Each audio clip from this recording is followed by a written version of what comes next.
Hello.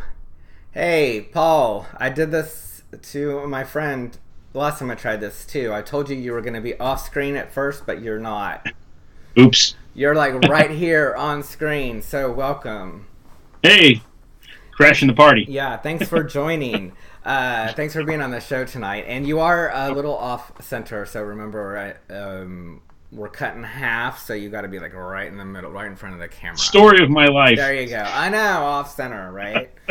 Am I unmuted, by the way? You are unmuted. I'm unmuted. Oh. Well, I think we're good. And welcome. So let me set up the show so people know what's happening. This is... Yeah, okay, right. There we go. We got sound. Cool. My internet is apparently acting bratty because we keep losing HD mode, but that's all right. We'll deal with it. So, this is part of a project I'm doing called Getting to Know You. So I'm interviewing a lot of different kinds of friends that I have, with the goal of really showing people that we're more similar than we are different. So I'm really glad that you're here. Can you just give us like maybe just a brief introduction of yourself, who you are? So, first off, thanks for having me. This is awesome. I know we've been talking about to do this for a while, but we've just had a hard time getting things to connect, so I appreciate your patience. All good. So I'm Paul. Musically, I go by just plain Paul. I do music, video. I try to be creative in many facets as I can. Grew up in a little country town and on a farm, no less. So there was not many neighbors, so I had a lot of free time to myself to dabble and experiment with creative endeavors. Also, kind of chipped in and helped out with the family on the farm when possible as well. So, all of that kind of comes together to create my world. As a child of the 80s, I loved Star Wars, Tron, Transformers, all that. So a lot of my art reflects that. In many ways it's nostalgia, but for me it's still my present day life. That's great. And I just want to make sure that we are broadcasting. Cool. It looks like we were. I just saw our feed a minute. Well, it looks like we were, and now it looks like we've been blocked. Oh, no. What did I do? Oh, no, we're still there. Okay. Okay, good. That's been Facebook has been changing permissions on things, and I'm using a third-party software app, Ecamm Live, thanks to the guys at Ecamm. But so, they've just been like struggling to keep up with all the changes that Facebook makes. So sometimes things go wrong, and it's nobody's fault but Facebook's. Gotcha. So, Paul, I want to run your fun little intros because those were fun. Cool. Okay, here goes the first one. Just plain Paul.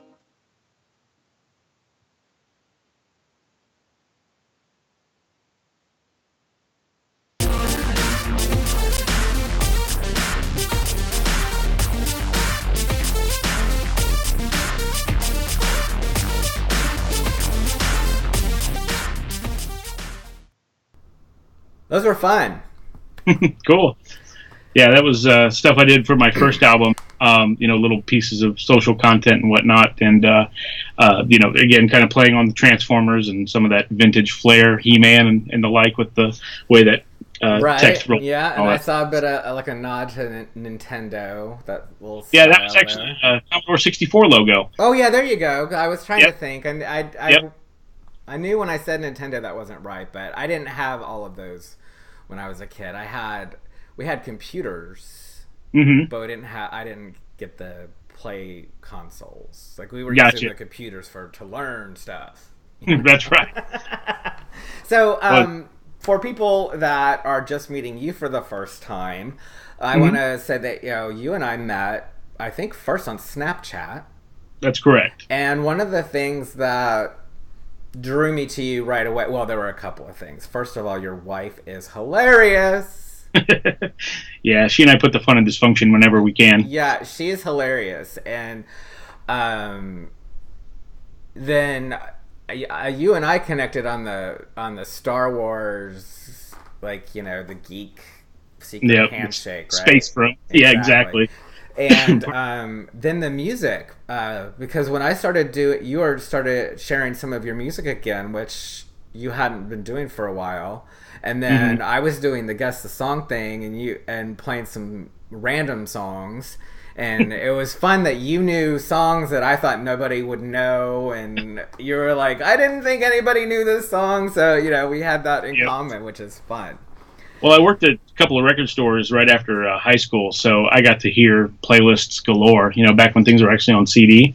Yeah. And so everybody I worked with had, very diverse tastes. So I'd hear punk, I'd hear pop, 90s alternative, all that stuff in regular rotation. There used to be a store, and it was a local store, which are always the best. And it had just tons of CDs, and you could listen to whatever you wanted before you bought it. So you would take the CD up to the counter, and they would have another one that was open, and they would put it in a machine, and you could go to a station and listen to it, and listen to everything. You could sit there all day long and listen to music. So I would do that after work. That was like my first year of teaching, and so I was like, and I would just go there after work and spend an hour or two listening to. I would go through and just randomly pick. I'll just randomly pick, and I would spend a lot of time like, nope. Oh, what is this? Nice. So, okay, so Paul, I want to ask you some questions, and I want you to just respond with the first thing that comes to your mind. Don't spend a lot of time thinking about it. They're not really that serious. Okay. And the first question is, would you rather be an insect or a reptile? Reptile. A little higher up the food chain. Oh, okay. All right. Because there you go. Well, I was going to say there aren't many insects that eat reptiles, but now I'm not so sure. There may be a spider or something out there. And man, those ants, once they get coordinated, don't count them out, right? Exactly. All right, you can have a superpower for only 24 hours. What would you pick? Likely, I would probably pick something along the lines of some extra strength and try to help people out that a little extra energy to get some things done. All right, so you'd go around and be superhero. Work on my yard a little bit and work on other people's projects or something of that sort, because that's the stuff that piles up. Okay, there you go. Excellent. You can learn the answer to one mystery. What would it be? Man, Area 51. Oh. So let me I have a clarifying question. When you say Area 51, do you mean you want to know if there is a government conspiracy to cover up a UFO crash, or do you mean the existence of UFOs in general? Or more or less the existence of UFOs in general. UFOs, I don't mean that, because a UFO is just something we don't know what it is and it's flying. But you mean extraterrestrial visits. Yeah, and I would say, like Area 51 is like the things that, of course, there's always conspiracy theories and stories and lore per se, but I'd like to get to the bottom of it. You know what I mean? It's always something I've read about, and it's been very interesting. Okay, how do you cope with stress? Music. That's the key thing. All right. Matter of fact, there are times where, I've had just a rough day of lots of deadlines and high pressure at work or something like that. And my wife sees my face turning red and that I'm just in a zone that needs released. And she'll say, what, just go in there and play for a little while. I got this. And she says, when I come out, I'm a completely different person. It's almost like my own, the carbonite freezing chamber for Han Solo. I go in and I come out, I'm completely different. Right? Do you have that when you come out? Like sometimes if you've been doing it too long. Well, if it's 3:00 in the morning and I haven't had the actual light and I go out for a drink of water, absolutely. It's there, I can't see. Yeah, exactly. And Erin is someone who loves you. Just come That's to right. bed. Precisely. Usually she's in bed by then, and then she's like, "Oh, you're finally coming to bed." Yeah, yeah.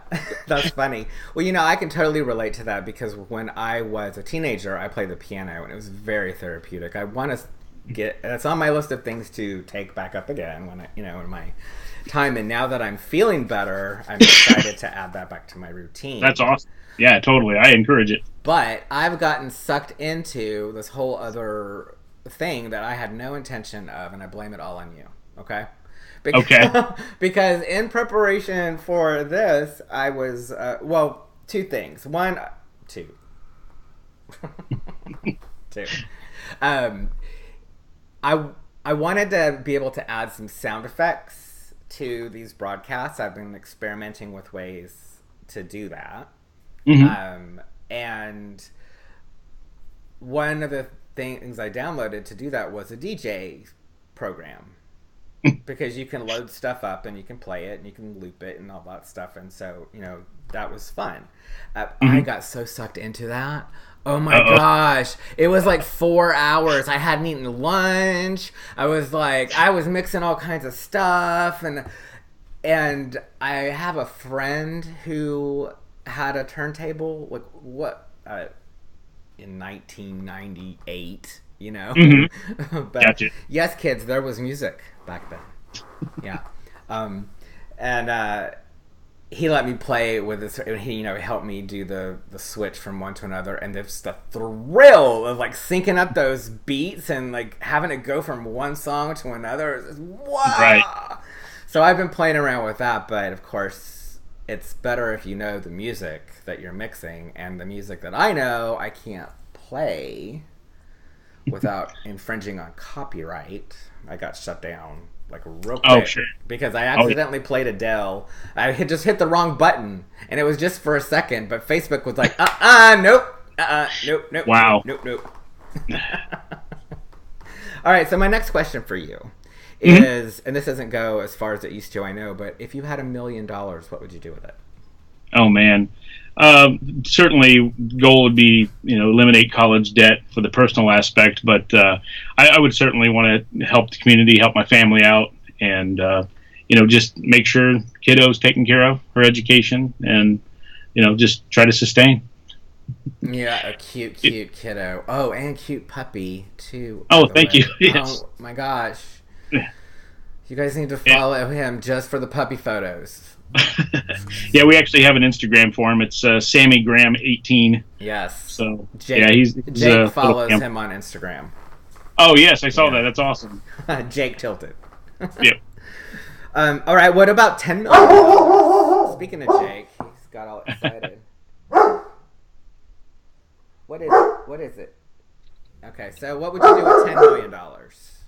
Well, I would probably do a very similar path, except I deposit enough to live off the interest, and then be able to have a pocket of it to help, something philanthropy, some sort of philanthropy-based project, if you will. Sorry, I got an unexpected visitor.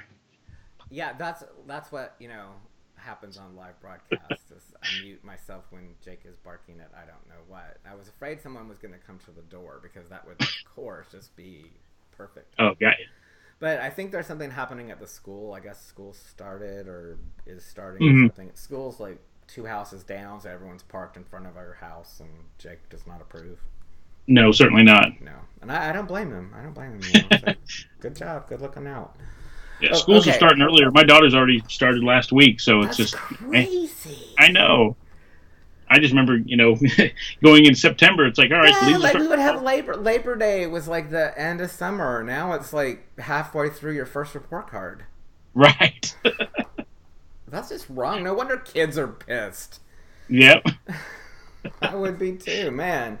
All right, Yep. Last question, and then we're going to talk about. I want you to share some of your music with us.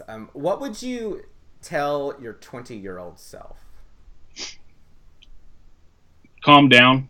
It'll be okay. You know what I mean? Certainly, just enjoy the process and stay in the moment in the grand scheme of things. Awesome. I love that advice. there were certainly a lot of moments in life where you worry about the future too much, and you've got time when you're 20 years old, Yeah. and looking back, it's like, wow, that just seems like it was yesterday. I uh, I think that would have helped me a lot too. I missed a lot of opportunities because I wasn't paying attention. Precisely. You know. Yep. So, Yep. I mean, I've been fortunate because I've had a lot of opportunities just kind of fall into my lap too. So I'm very grateful for that. It's a good thing Yep. because I probably would have just been like, Yep. So, Paul, tell us about your music. I want to hear some of it. We did a little sound check earlier that got me really excited. Cool. Yeah, so I've been playing music for a long time. I'll give you a little background. It started off when I was in fifth grade. A cousin of mine had a little Casio SK1. In fact, hold on. Nope, I don't have it over there. Oh, Danica's watching. Hi, Danica. Hey, Danica, how you doing? So this keyboard is about this big, and you record a 4-second sample. So I'd always, say something, and then it was kind of like Max Headroom, how his voice would stuff like. I learned melodies by ear on that thing, and my parents saw my interest, continue. So they got a bigger keyboard, and I played that, and I kept telling them I wanted the guitar. And having older siblings, the problem is they've been through that before, so they didn't want to buy another instrument and wind up having it stuck in the closet. That, yeah.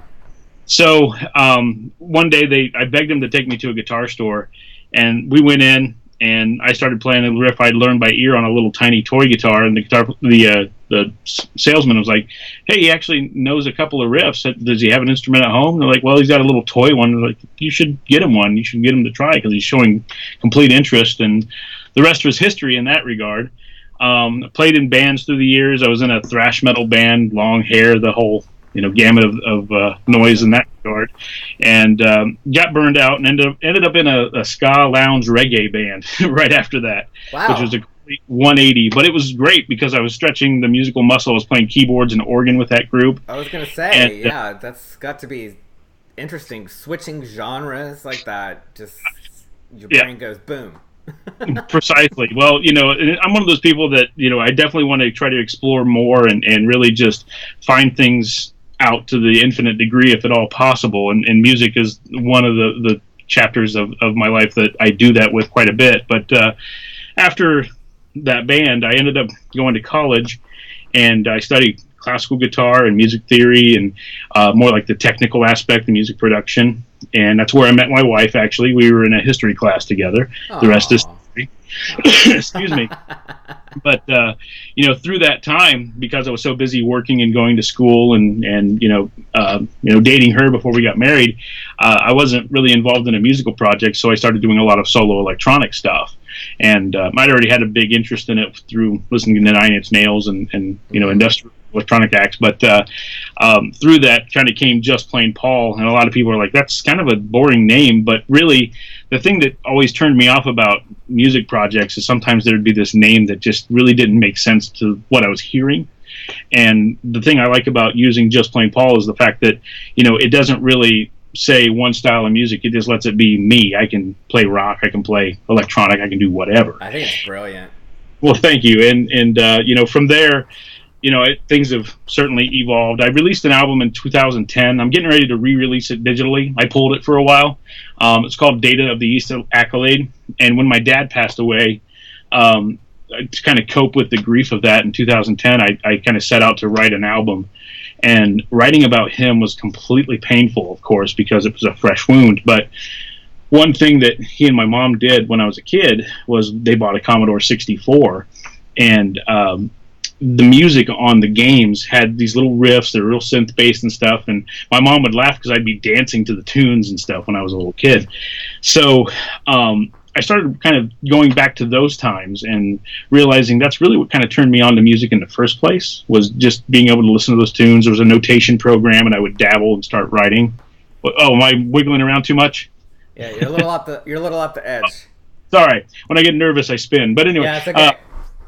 But anyway, that time of my life was really kind of when the gift of music began for me. And so rather than write about my dad, I just wanted to say thanks to him for kind of turning me on to music by playing on that time of my life. That's awesome. And so those songs are very kind of 8-bit video game based and real synth driven and whatnot. And I've had several friends help out on the project, and I wrapped it up on my birthday, so it came out on my birthday, December of 2010.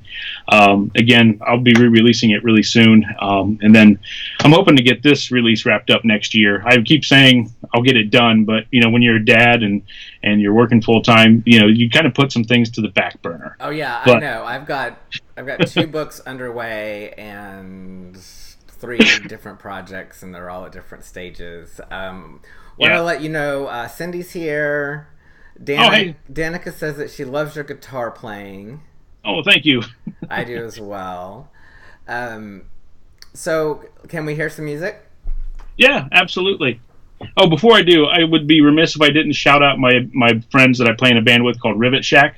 It's kind of an indie folk band. We get together infrequently. We play community events a lot, but if I didn't say something about them, I didn't want them to be like, hey, come on. That's another fun project. So, as far as styles go, I try not to hold anything into a tight corner, basically, if that makes sense. So what I've done here is I've got my computer set up. My camera is here. My computer is over here. And so if I seem to be looking around, that's why. But I've got a program called Logic fired up, and my keyboards are linked to it. So when I hit play, stuff will play, and I can play along with it, basically. Cool. So if it seems like I'm not doing much, it's because I've already got some stuff put into place, because I'm only one person and I only have 2 arms. So let's see how this goes. That's so awesome about electronic music, right? That's right, exactly.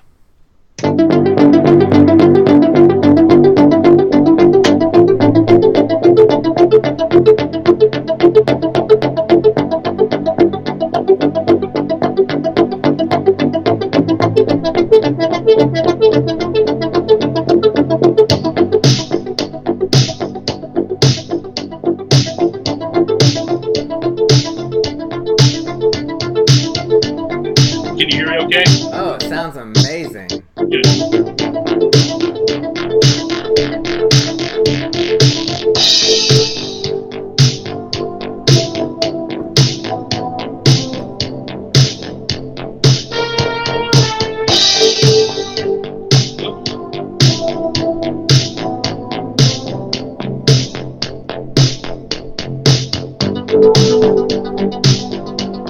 You guys in the audience can hear okay, right? Let me know if there's any problems. Cool. Sounded all right? I think so, yeah. Okay, cool. Kathy So, Hill is go ahead. here as well. Kathy's here. She says it sounds great. Hey, Kathy. Kathy's one of my record store friends. Nice. Way back in the day. We won't go far. I'd tell how far back, but Oh yeah, no, there are still some secrets. That's right. Cindy is loving it. Danica's loving it. Yeah, that was awesome.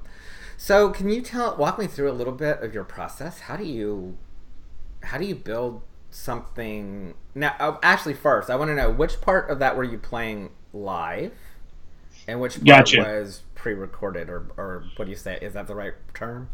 Yeah, no. So all of it was pretty much programmed. What I did basically is I played all the melodies and chords and things first. So that's established in my program. So there's a window that has all the arrangements. So verse, chorus type situation. From there, I can go in and I can start changing parameters. When I start tweaking these knobs, it evolves the sound. So for instance, on this keyboard, I was changing.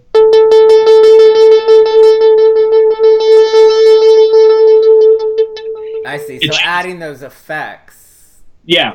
So what it's doing basically is the sound itself is kind of changing how it behaves. It's almost like if you hit a mallet on a xylophone, you kind of hear a thong, thong in the pitch, but it's kind of a quick attack.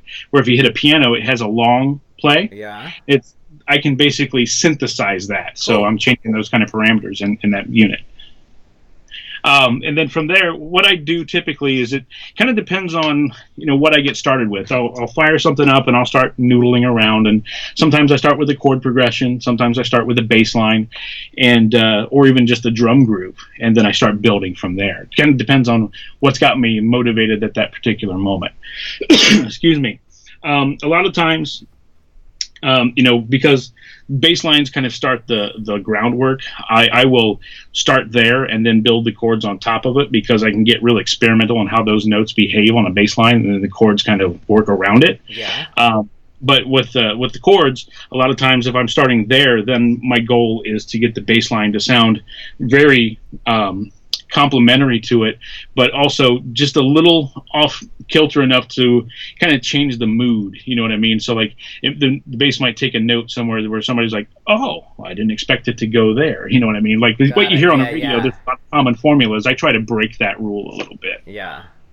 Well, that's the kind of music that resonates with me, is when it surprises me, Hmm. you know? Because a lot of music now, well, a lot of the pop music now, like I was reading an article that it's basically they all use the same 6 notes or something. Yeah, yeah. There's 12 pitches altogether, and in pop music, there's typically formulas. They use like one or two basic scales, Yeah. and kind of build the hooks off of that. And they've been able to find a marketable formula. Nobody's told me about it, but I and know. It's an uh, industry secret. You got to sign yeah, away all your rights first, and then they'll tell you what to do. right. So, but yeah, Yeah. I mean, in the grand scheme of things, there's different things that kind of inspire me. Maybe it's a different sound on the keyboard that I hadn't really tweaked before, or I build something from scratch. Maybe I feel a little, angry, or something more aggressive. I'll throw a little distortion on a drum machine, and just kind of make it more gritty. Just little timbres like that to make things take a different direction. Sweet. Now, you are reminding me of my nephew, Simon, Mm. who also, as a toddler, was showing musical talent. I mean, Nice. Scott and I got him a little drum thing because he was just, you could just see him just like anytime there was any kind of beat, he was going along with it. And now he's playing the guitar and he's awesome. He's a teenager now.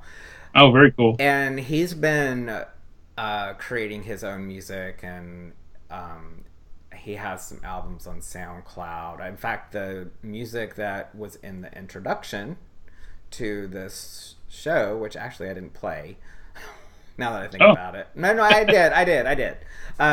That music was his. oh, cool. What kind of advice do you have for someone who maybe at his stage, maybe not quite at his stage, but wants to, make music and that people will pay for? Gotcha. Well, the first thing is to, really kind of get out there and give it a shot. With the first band, the metal band that I had, we were off key, we were out of tune, but we were loud, and that felt good.